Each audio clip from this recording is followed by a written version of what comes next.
Welcome back, friends. So, continuing the topic on the cleaning validation, we have been continuously talking about the cleaning process, the sterilization process.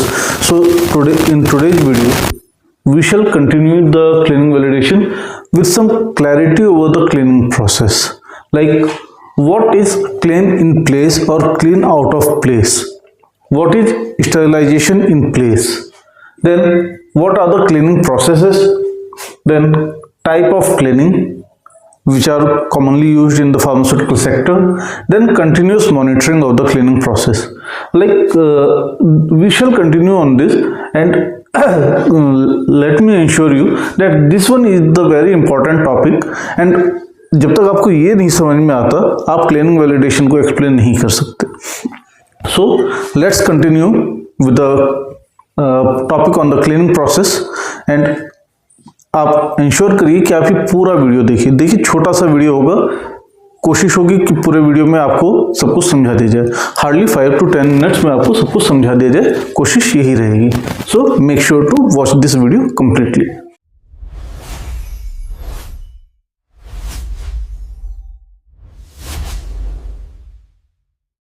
So first of all we have to understand what is clean in place. देखिए दो तरीके की cleaning होती है. In terms जब मैं कहता हूँ कि कहाँ पर क्लीनिंग की जाएगी ऑफ दैट इक्विपमेंट और that component of the equipment, like I am saying that RMG has to be cleaned. So ऐसा नहीं हो सकता कि मैं पूरी आरएमजी को उठाऊं और क्लीन कोई वॉशिंग एरिया हो वहाँ पे लेके चला जाऊँ, क्योंकि अपने आप में बहुत बड़ी इक्विपमेंट है. तो हम लोग वहाँ पे क्लीन इन प्लेस का शेड्यूल करते हैं. इसका मतलब क्या है कि हम लोग उसमें कुछ ऐसे प्रोविजंस देते हैं कि जो इक्विपमेंट जहाँ पे रखा हुआ है वहीं पे उसकी क्लीनिंग करी जा सके. इन दिस केस हमें उस एरिया में प्योरीफाइड वाटर और पोर्टेबल वाटर की सप्लाई चाहिए होती है, प्लस ड्रेन पॉइंट की भी सप्लाई चाहिए होती है. So clean in place means cleaning the equipment at the point where it is installed. While clean out of place का मतलब क्या है? क्लीनिंग ऑफ द इक्विपमेंट और the component of the equipment at some other point from where it is intended to be used.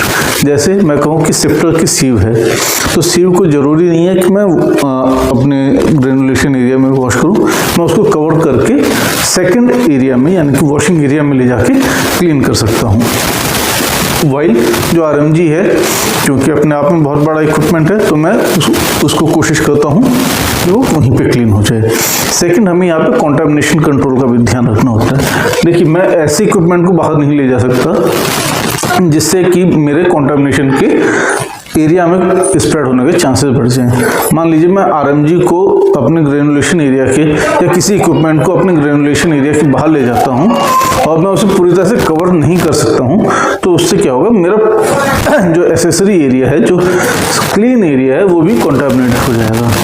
While जो components हैं, जैसे छोटे छोटे कंपोनेंट्स होते हैं, स्कूप्स हैं, टूल्स हैं या आपके स्पून्स हैं, इनको मैं कवर करके दूसरे एरिया में ले जा सकता हूँ, वॉशिंग एरिया में ले जा सकता हूँ. सो द कंपोनेंट और the equipment which can be covered and can be easily transferred to the washing area are suitable for the clean out of place, while the equipment which are quite big and not suitable to cover or easy to transfer are suitable for the clean in place.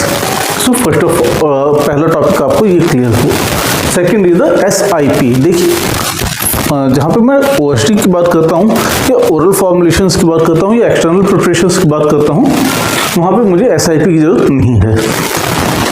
It is sterilization in place.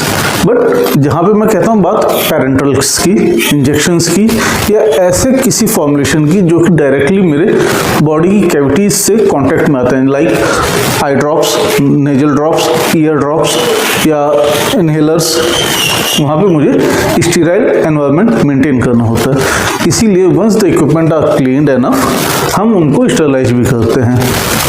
अब मैं किस basis पे कर रहा हूँ कि clean enough, उसके monitoring के बेसिस पे. We shall continue with this in the same video. तो once the equipment are clean, तो हमें उन्हें स्टीराइल भी करना होता है। अब वो स्टीराइल हम कैसे करते हैं? With the use of steam.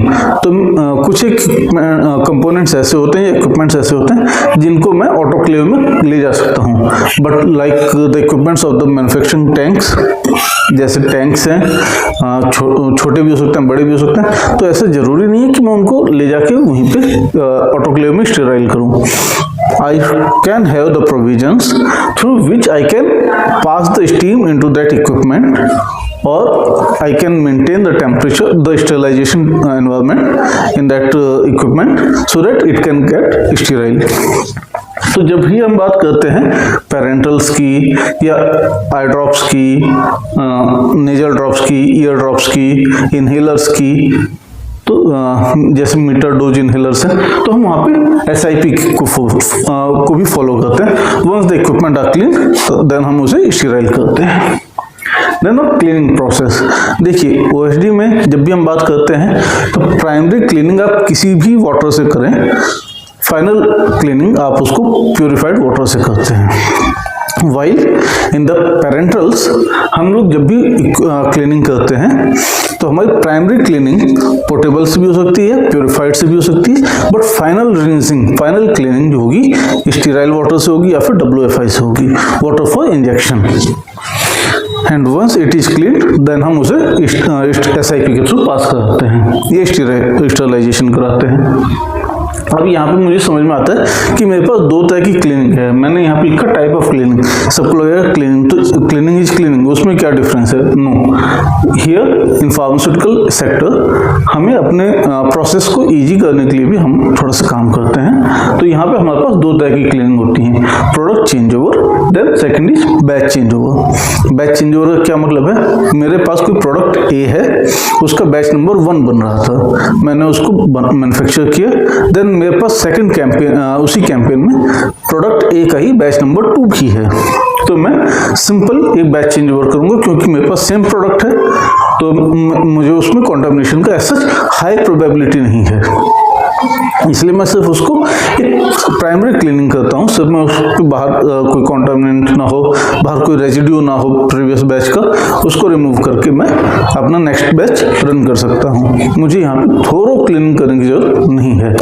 But अगर यही मैं कहूँ कि पहले बैच प्रोडक्ट A बना, देन अब प्रोडक्ट B बन रहा है, तो मुझे यहाँ पे प्रोडक्ट चेंज ओवर करने की जरूरत है, मतलब मुझे थोरो क्लीनिंग करने की जरूरत है। सेकेंड, एक टाइम पीरियड है, मैंने मान लीजिए 5 दिन अपनी इवैल्यूएशन कर रखी है या 10 दिन इवैल्यूएशन कर रखी है, मेरा उतने दिन तक बैच बने हैं, तब भी मुझे अपने प्रोडक्ट चेंज ओवर करने की जरूरत है। थर्ड, मैंने मान लीजिए इवैल्यूएट कर रखा है कि 5 बैच या 10 बैच में मैन्युफैक्चर कर सकता हूँ, उससे ज़्यादा मैं नहीं करूँगा एक कैंपेन में, उसके लिए भी मेरे पास एक कैंपेन स्टडी होनी चाहिए। जैसे ही मेरे पास उस कैंपेन के नंबर ऑफ बैचेज कंप्लीट होंगे, जैसे मान लीजिए मैंने 5 बैचेज की कैंपेन को वैलिडेट कर रखा है या 10 को कर रखा है, तो जैसे ही वो 5 या 10 कंप्लीट होंगे मुझे फिर प्रोडक्ट चेंज ओवर करना पड़ेगा।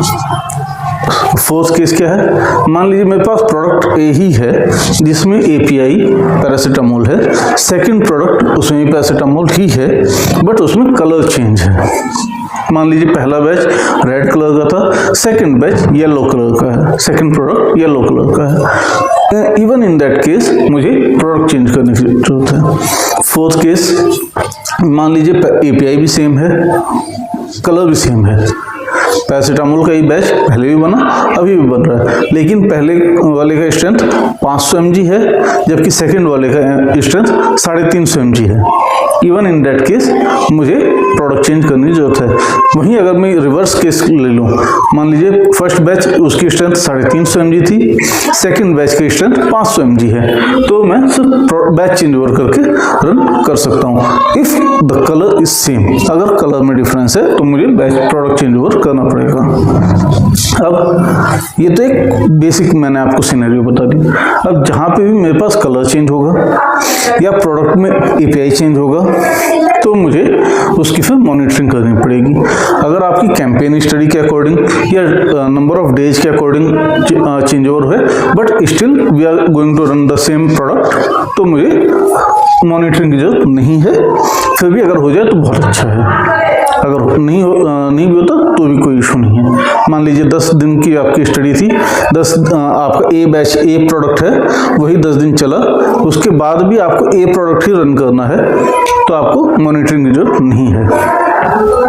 सिमिलरली अगर मेरे पास 5 बैचेज की कैंपेन स्टडी है और मैं छठा बैच भी मेरे पास प्रोडक्ट ए ही है, पहले भी प्रोडक्ट ए बन रहा था, अभी भी प्रोडक्ट ए ही है, तो भी मुझे कंटिन्यूस मॉनिटरिंग की जरूरत नहीं है।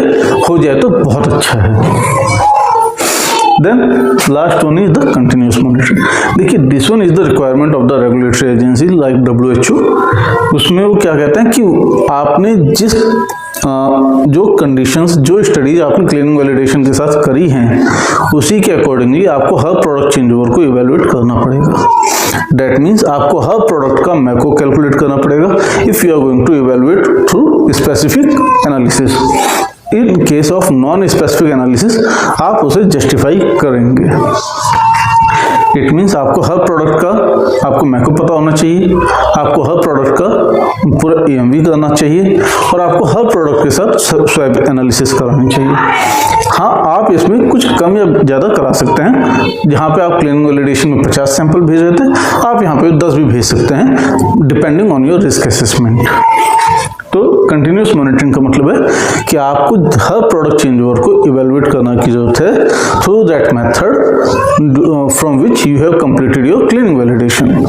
सो I guess I had covered all the topics which are really very important for you to understand. So I guess everything has been covered. So once more, अगर आपको ये वीडियो अच्छा लगा हो, आपको थोड़ी सी भी नॉलेज का लगा हो कि हाँ इससे मुझे कुछ गेन हुआ, तो like this video, share it with your friends and subscribe to the channel. Radhe Radhe.